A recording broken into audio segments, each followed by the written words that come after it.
ರಾಜ್ಯ ಸರ್ಕಾರ ಬೆಲೆ ಏರಿಕೆ ಮಾಡ್ತಿದೆ ಅಂತ ಬಿಜೆಪಿ ನಾಯಕರು ರಾಜ್ಯಾದ್ಯಂತ ಜನಾಕ್ರೋಶ ಯಾತ್ರೆನ ಮಾಡ್ತಾ ಇದ್ದಾರೆ.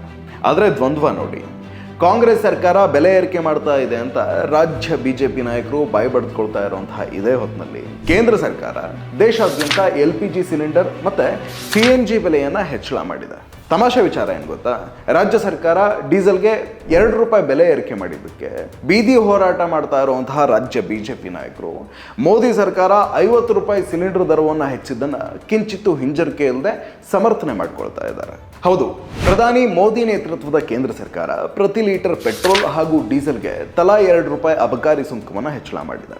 ಅಷ್ಟೇ ಅಲ್ಲ, LPG ಸಿಲಿಂಡರ್ ದರವನ್ನು ಕೂಡ ₹50 ಹೆಚ್ಚಳ ಮಾಡಿದ್ದು CNG ದರವನ್ನು ಕೆಜಿಗೆ ₹1 ಹೆಚ್ಚಳ ಮಾಡಲಾಗಿದೆ. ಕೇಂದ್ರ ಸರ್ಕಾರದ ಈ ದುಬಾರಿ ಆದೇಶ ಏಪ್ರಿಲ್ 8ನೇ ತಾರೀಕಿನಿಂದಲೇ ದೇಶಾದ್ಯಂತ ಜಾರಿಯಾಗಿದೆ. ಉಜ್ವಲ ಯೋಜನೆಯಡಿ ಇಲ್ಲಿವರೆಗೆ ₹500ಗೆ ಗ್ಯಾಸ್ ಸಿಲಿಂಡರ್ ಪಡಿತಾ ಇದ್ದವರು ಇನ್ನು ಮುಂದೆ ₹550 ಕೊಟ್ಟು ಖರೀದಿ ಮಾಡಬೇಕು.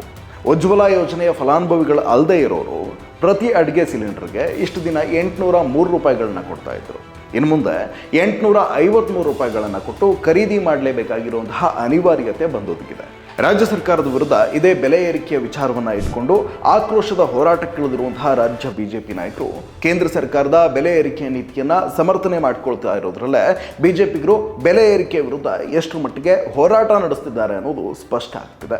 ಈತ ರಾಜ್ಯ ಬಿಜೆಪಿ ನಾಯಕರು ಪ್ರತಿಭಟನೆ, ಅಹೋರಾತ್ರಿ ಧರಣಿ, ಜನಾಕ್ರೋಶ ಅಂತ ರಾಜಕೀಯ ಹೋರಾಟದಲ್ಲಿ ಮುಳುಗಿರುವಾಗ ಆತ ದೆಹಲಿಯಿಂದ ಬಂದಿಳಿದಿರುವಂತಹ JDSನ ಕುಮಾರಸ್ವಾಮಿ ಅವರು ದಿನಕ್ಕೊಂದು ಪ್ರೆಸ್ ಮೀಟ್ ಮಾಡ್ತಾ ಮಿತ್ರ ಪಕ್ಷ ಬಿಜೆಪಿಯ ನಾಯಕರಿಗೆ ಕುಂತಲ್ಲೇ ಕೌಂಟರ್ ಕೊಡ್ತಿದ್ದಾರೆ. ನಿಮಗೆ JDS ಶಾಸಕಾಂಗ ಪಕ್ಷದ ನಾಯಕ ಸುರೇಶ್ ಬಾಬು ಅವರ ಇತ್ತೀಚಿನ ಮಾತುಗಳು ನೆನಪಿರಬಹುದು. ಬಿಜೆಪಿಯವರು ಮಿತ್ರ ಪಕ್ಷವಾಗಿರುವಂತಹ ನಮ್ಮನ್ನ ಕಡೆಗಣಿಸಿ ಪ್ರತ್ಯೇಕ ಹೋರಾಟಗಳನ್ನು ಮಾಡ್ತಿದ್ದಾರೆ, ಇದು ಸರಿಯಲ್ಲ ಅಂತ ಅವರು ಕೆಲ ದಿನಗಳ ಹಿಂದಷ್ಟೇ ಮಾಧ್ಯಮಗಳಲ್ಲಿ ಬಿಜೆಪಿಯ ರಾಜ್ಯ ನಾಯಕರ ವಿರುದ್ಧ ಅಸಮಾಧಾನವನ್ನು ವ್ಯಕ್ತಪಡಿಸಿದರು. ನಾವು ದೂರವಾಣಿ ಮೂಲಕ ಸಂದರ್ಶನ ಮಾಡಿದಾಗ ಸದ್ಯದಲ್ಲೇ ಕುಮಾರಸ್ವಾಮಿ ಅವರು ದೆಹಲಿಯಿಂದ ಬರೋರಿದ್ದಾರೆ, ಅವರು ಬಂದ ನಂತರ ಸಭೆ ನಡೆಸಿ ಮುಂದಿನ ನಿರ್ಧಾರಗಳನ್ನು ಕೈಗೊಳ್ಳಲಾಗುವುದು ಅಂತ ಹೇಳಿದರು. ಮೇ ಬಿ ಕುಮಾರಸ್ವಾಮಿ ಅವರು ತಮ್ಮ ಪಕ್ಷದ ಹಿತ ಕಾಯುವಂತಹ ನಿರ್ಣಯಗಳನ್ನು ಕೈಗೊಂಡ ಹಾಗೆ ಕಾಣಿಸ್ತಾ ಇದೆ. ಯಾಕಂದ್ರೆ ಸುರೇಶ್ ಬಾಬು ಅವರು ಬಹಿರಂಗವಾಗಿ ತಮ್ಮ ಅಸಮಾಧಾನವನ್ನು ಹೊರಹಾಕಿದ ಮೇಲೂ ಅದಕ್ಕೆ ಕ್ಯಾರೆ ಅನ್ನೋದ ಬಿಜೆಪಿ ನಾಯಕರು ಬೇಕಿದ್ರೆ JDSನವರು ಪ್ರತ್ಯೇಕ ಹೋರಾಟಗಳನ್ನು ಮಾಡಿಕೊಳ್ಳಲಿ ಅನ್ನೋ ರೀತಿಯಲ್ಲಿ ಹೇಳಿಕೆಗಳನ್ನು ನೀಡಿ ತಮ್ಮ ಪಕ್ಷದ ಹೋರಾಟವನ್ನು ಪ್ರತ್ಯೇಕವಾಗಿಯೇ ಮುಂದುವರಿಸಿದ್ರು. ಅದು ಕೂಡ ಒಕ್ಕಲಿಗ ಸಮುದಾಯದ ಪ್ರಾಬಲ್ಯವಿರುವಂತಹ ಮೈಸೂರಿನಿಂದಲೇ ತಮ್ಮ ಜನಾಕ್ರೋಶ ಯಾತ್ರೆಯನ್ನು ಶುರುವಿಟ್ಕೊಂಡು ಮಂಡ್ಯ, ಹಾಸನ ಜಿಲ್ಲೆಗಳಿಗೂ ವಿಸ್ತರಿಸಿದ್ದಾರೆ. ಮೈತ್ರಿಯಲ್ಲಿರುವ ಬಿಜೆಪಿಗರು ತಮ್ಮ ಪಕ್ಷದ ಭದ್ರಕೋಟೆ ಅಂತಿರುವ ಮೈಸೂರು ಭಾಗದಲ್ಲಿ ತಮ್ಮನ್ನೇ ಕೈಬಿಟ್ಟು ಈ ರೀತಿ ಪ್ರತ್ಯೇಕ ಯಾತ್ರೆ, ಹೋರಾಟಗಳ ನೆಪದಲ್ಲಿ ಮತಗಳನ್ನು ಸೆಳೆಯೋಕೆ, ಪಕ್ಷವನ್ನು ವಿಸ್ತರಿಸೋಕೆ ಮುಂದಾಗಿರುವುದನ್ನು ಕಂಡು ಪ್ರತ್ಯೇಕ ಹೋರಾಟದ ಒಳಮರ್ಮವನ್ನರಿತ ಕುಮಾರಸ್ವಾಮಿ ಅವರು ದಿಢೀರಂತ ಬೆಂಗಳೂರಿನಲ್ಲಿ ಪ್ರತ್ಯಕ್ಷವಾಗಿ ಸಡನ್ ಆಗಿ ರಾಜ್ಯ ರಾಜಕಾರಣದಲ್ಲಿ ಆಕ್ಟಿವ್ ಆಗಿದ್ದಾರೆ. ಕುಮಾರಸ್ವಾಮಿ ಅವರು ಒಂದರ ಮೇಲೊಂದರಂತೆ ನಡೆಸ್ತಾ ಇರುವಂತಹ ಪ್ರೆಸ್ ಮೀಟ್ಗಳು ಮೇಲ್ನೋಟಕ್ಕೆ ರಾಜ್ಯ ಸರ್ಕಾರದ ವಿರುದ್ಧ ಅನ್ನೋ ಹಾಗೆ ಕಂಡು ಬಂದರೂ ಅವರು ಟಾರ್ಗೆಟ್ ಮಾಡಿಕೊಂಡಿರೋದು ಮಾತ್ರ ಮಿತ್ರ ಪಕ್ಷ ಬಿಜೆಪಿಯನ್ನ ಅನ್ನೋದ್ರಲ್ಲಿ ಯಾವುದೇ ಅನುಮಾನವಿಲ್ಲ. ಅವರ ಮಾತುಗಳಲ್ಲಿ ಅದು ಸ್ಪಷ್ಟವಾಗಿ ಧ್ವನಿಸ್ತಾ ಇದೆ ಕೂಡ. ಮೊದಲ ದಿನದ ಪ್ರೆಸ್ ಮೀಟ್ನಲ್ಲೇ ನಮ್ಮ ಬಿಜೆಪಿ ಸ್ನೇಹಿತರು ಅಂತ ಶುರುವಿಟ್ಕೊಂಡಿದ್ದಂತಹ ಕುಮಾರಸ್ವಾಮಿ ನಮ್ಮ ಹಾಗೆ ಟೆಕ್ನಿಕಲಿ ದಾಖಲೆಗಳನ್ನ ಇಟ್ಕೊಂಡು ಹೋರಾಟ ಮಾಡಬೇಕು ಅನ್ನೋ ಮೂಲಕ ನಿಮ್ಮ ಪ್ರತ್ಯೇಕ ಹೋರಾಟದಿಂದ ಏನೂ ಆಗಲ್ಲ ಅನ್ನೋ ರೀತಿಯ ಸಂದೇಶವನ್ನ ರಾಜ್ಯ ಬಿಜೆಪಿಯ ತಮ್ಮ ಮಿತ್ರರಿಗೆ ರವಾನಿಸಿದರು.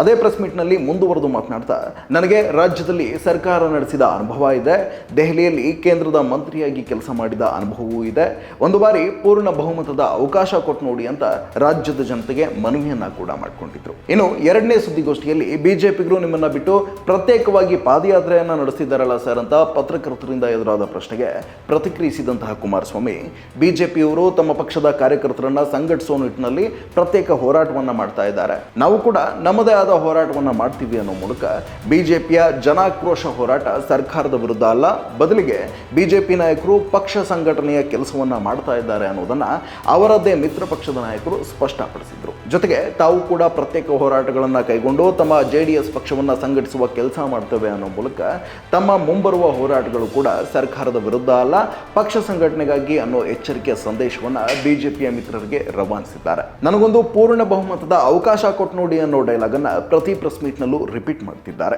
ಈ ಮೂಲಕ ಬಿಜೆಪಿಗರು ಇದೇ ರೀತಿ ತಮ್ಮ ಪಕ್ಷವನ್ನು ಅಂಡರ್ಮೈನ್ ಮಾಡುವಂತಹ ಕೆಲಸವನ್ನು ಮುಂದುವರೆಸಿದ್ರೆ ಮುಂಬರುವ ವಿಧಾನಸಭಾ ಚುನಾವಣೆಯ ಹೊತ್ತಿಗೆ ಮೈತ್ರಿಯನ್ನು ಕಳೆದುಕೊಂಡು ಪ್ರತ್ಯೇಕವಾಗಿ ಚುನಾವಣೆಯನ್ನು ಎದುರಿಸೋಕೆ ಸಿದ್ಧ ಎಂಬ ಸಂದೇಶವನ್ನು ಮೋದಿ ಶಾ ಜೋಡಿಗೂ ಮುಟ್ಟಿಸುತ್ತಿದ್ದಾರೆ. ಬಿಜೆಪಿ ಜೆಡಿಎಸ್ ಮೈತ್ರಿಯಲ್ಲಿ ಎಲ್ಲವೂ ಸರಿಯಿಲ್ಲ ಅನ್ನೋದು ಈ ಬೆಳವಣಿಗೆಗಳಿಂದಲೇ ಇನ್ನಷ್ಟು ಸ್ಪಷ್ಟವಾಗ್ತಿದೆ. ರಾಜ್ಯ ಸರ್ಕಾರದ ಬೆಲೆ ಏರಿಕೆ ನೀತಿಯ ವಿರುದ್ಧ ನಮ್ಮದು ಜನಾಕ್ರೋಶದ ಹೋರಾಟ ಎನ್ನುತ್ತಿರುವ ರಾಜ್ಯ ಬಿಜೆಪಿ ನಾಯಕರು ಅದಕ್ಕೆ ತದ್ವಿರುದ್ಧವಾಗಿ ಕೇಂದ್ರ ಸರ್ಕಾರದ ಬೆಲೆ ಏರಿಕೆ ನೀತಿಯನ್ನ ಅಪ್ಪಿಕೊಂಡು ಸಮರ್ಥಿಸಿಕೊಳ್ಳುತ್ತಿದ್ದಾರೆ. ಆ ಮೂಲಕ ತಮಗೆ ರಾಜಕೀಯ ಹಿತಾಸಕ್ತಿ ಮುಖ್ಯವೇ ಹೊರತು ರಾಜ್ಯದ ಜನರ ಹಿತ ಕಾಯುವ ಜವಾಬ್ದಾರಿ ತಮ್ಮದಲ್ಲ ಅನ್ನೋದನ್ನ ಸ್ಪಷ್ಟಪಡಿಸುತ್ತಿದ್ದಾರೆ. ಮಿತ್ರ ಪಕ್ಷದ ಕುಮಾರಸ್ವಾಮಿ ಅವರು ಹೇಳಿದ ಹಾಗೆ ಮೇಲ್ನೋಟಕ್ಕೆ ಹೋರಾಟ ಅಂತ ಹೇಳಿ ಒಳಗೆ ಪಕ್ಷ ಸಂಘಟನೆಗೆ ತಮ್ಮ ಹೋರಾಟವನ್ನ ಸೀಮಿತಗೊಳಿಸಿಕೊಂಡಿದ್ದಾರೆ. ಇದಾಗಿತ್ತು ಇವತ್ತಿನ ವಿಶೇಷ. ಇಂಥದ್ದೇ ಹೆಚ್ಚಿನ ವಿಡಿಯೋಗಳನ್ನು ನೋಡೋದಕ್ಕೆ ನಮ್ಮ ಸಂಪಾದಕ ಯೂಟ್ಯೂಬ್ ಚಾನಲ್ಗೆ ಭೇಟಿ ನೀಡಿ ಮತ್ತೆ ನಮ್ಮ ಚಾನಲ್ ಅನ್ನು ಸಬ್ಸ್ಕ್ರೈಬ್ ಮಾಡಿ. ನಮಸ್ಕಾರ.